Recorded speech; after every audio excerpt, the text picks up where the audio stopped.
الحمد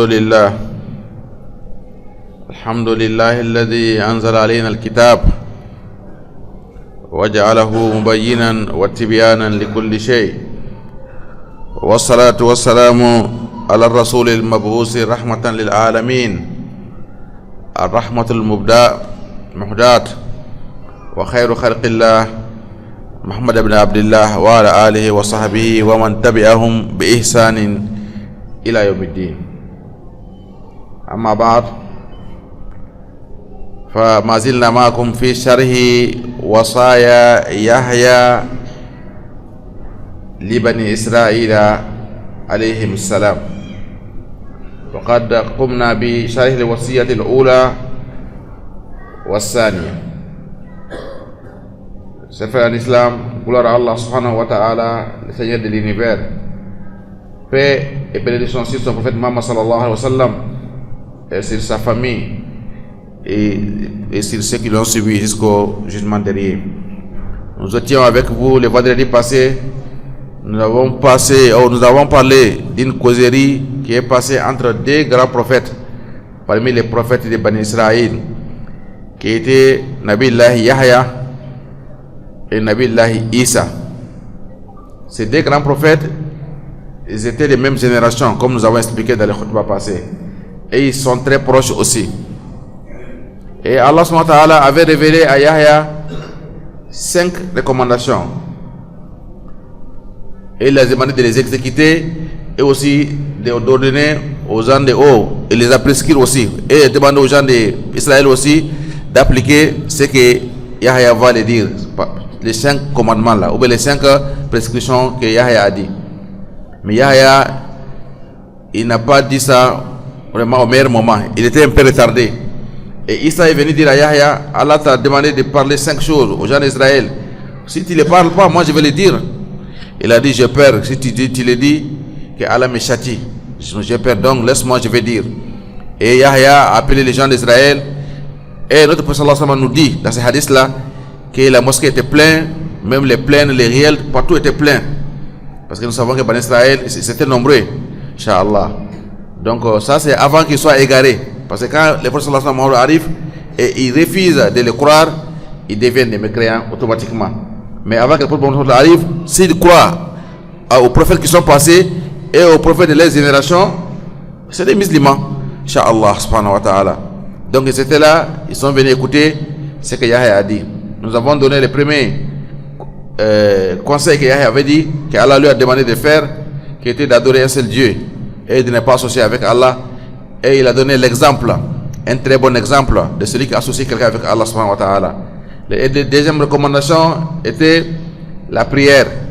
Et il nous a donné aussi comment il faut faire la prière. Donc ça veut dire que, comme nous avons expliqué dans les khutbahs passés, que tous les prophètes qui sont passés, ils ont aussi la prière et les zakat dans leur religion, comme le Coran nous dit, Inch'Allah subhanahu wa ta'ala.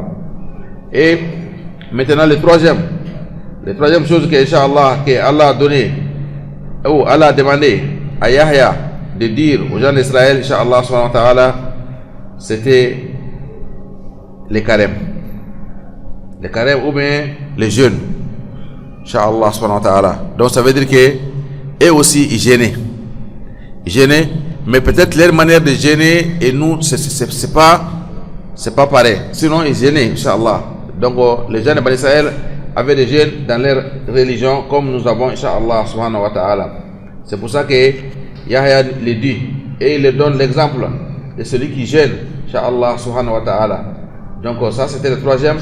Il dit, il vous a ordonné de faire le jeûne. Et l'exemple de celui-là est comme d'un homme qui a une bourse pleine de misc qui se trouve au milieu des groupes ou d'un groupe de gens. Et tous les gens qui sont à côté de lui sentiront l'odeur de ces miscs-là. Donc il dit aussi, c'est comme ça aussi l'odeur de l'haleine des génères. Donc l'odeur d'haleine de génère est plus agréable chez Allah que l'odeur des misc. Si nous regardons ces hadiths-là, ces paroles-là que Yahya a dit, nous trouvons que c'est les mêmes choses que notre prophète sallallahu alayhi wa sallam a dit. C'est pour ça que nous avons dit que les prophètes, ils sont les mêmes pères, mais les mères différents. Inch'Allah subhanahu wa ta'ala. Donc, Inch'Allah, nous avons vu. Et Yahya ici, ce qu'il a parlé, que celui qui jeûne, il a en train de faire le jeûne, il a son exemple, c'est comme celui qui a, comme on appelle, un sac de parfum avec lui, mais qui est caché. Quelque part, personne ne le voit. Mais quand il est devant les gens, il est avec les gens, tout le monde sent l'odeur là. Donc tout le monde profite de l'odeur là. C'est aussi celui qui jeûne.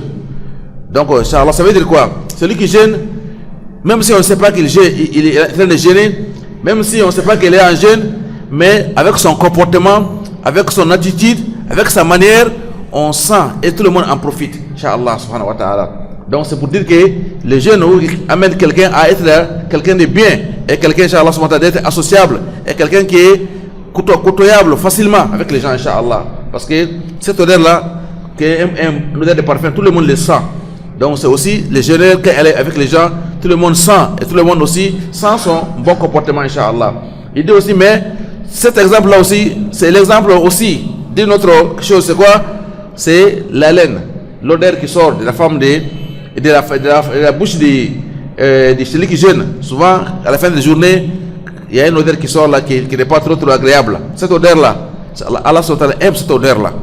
Et Allah aime ça plus que même que l'odeur du parfum ou l'odeur du misk. Le misk, c'est parmi les plus beaux parfums que les Arabes connaissent, Inch'Allah, ou qui est connu dans le monde, Inch'Allah. Donc, et ce misk-là, on les mélange avec beaucoup de parfums. On appelle ça le misk. Donc, l'odeur, son haleine-là est plus agréable, Inch'Allah, que cette odeur-là, Inch'Allah, subhanahu wa ta'ala. Donc, ça veut dire que nous devons, Inch'Allah, subhanahu wa ta'ala, gêner. Et nous devons beaucoup gêner, Inch'Allah, parce qu'en viennent, tu as un comportement, tu as quelque chose que Allah aime en toi. Inch'Allah, donc ça va pousser que Allah va t'aimer, Inch'Allah, subhanahu wa ta'ala. Donc ça c'était la troisième recommandation que Yahya, que je crois on appelle, si c'est Jean-Baptiste, si je ne me trompe pas, Inch'Allah. Donc, Inch'Allah, c'est la troisième recommandation qu'il a donnée aux gens d'Israël, Inch'Allah. Et le quatrième, c'est quoi? Il a dit, Allah m'a dit de vous ordonner de faire l'aumône. De faire l'aumône. Naam. Et l'exemple de celui qui fait l'aumône, il a dit, c'est comme un homme qui a été emprisonné par les ennemis, qui lui ont attaché les mains derrière le cou et ils s'apprêtent à le tuer, à l'exécuter. Et il lui demanda alors de lui laisser se racheter avec tout ce qu'il a. Et il commence à se racheter, à donner, jusqu'à il va arriver à un niveau où ils vont le libérer, ils vont le laisser partir. Et c'est comme ça aussi l'exemple de celui qui fait l'aumône, qui donne des sacrifices. Allah Akbar. Quel bon exemple, Inch'Allah subhanahu wa ta'ala. Ça veut dire quoi? Ça veut dire aussi, Inch'Allah subhanahu wa ta'ala, que celui qui donne l'aumône, il a un bénéfice, oui, c'est bénéfique pour lui dans ces bas mondes-là et au jour de jugement, Inch'Allah. Parce que ça va les libérer, de tous ces problèmes dans ces bas mondes-là. Parce qu'il dit, sallallahu alayhi wa sallam, et en faisant les biens, Inch'Allah, ça va fermer beaucoup de mauvaises portes contre toi. Ça va faire que beaucoup de mauvais sorts qui devaient t'arriver, mais en faisant les sacrifices là, tu seras sauvé contre ça, Inch'Allah subhanahu wa ta'ala.